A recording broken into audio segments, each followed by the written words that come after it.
Pag kayo nakain ng balot, sinisip-sip nyo ba yung katas na katas ng balot?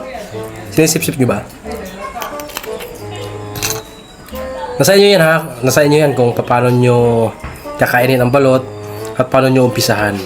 Yung sinisip-sip nyo ba yung balot? Yung parang ganyan. Sa dalawang klase kasi yan eh. Bakit may tubig sa loob ng itlog na balot? Una, sa pawis. Sa pawis ng sisiw. Ikaw ba naman nasa loob ng kuhaan, di ka pagpapawisan. Pagpapawisan ka, may ihi din to.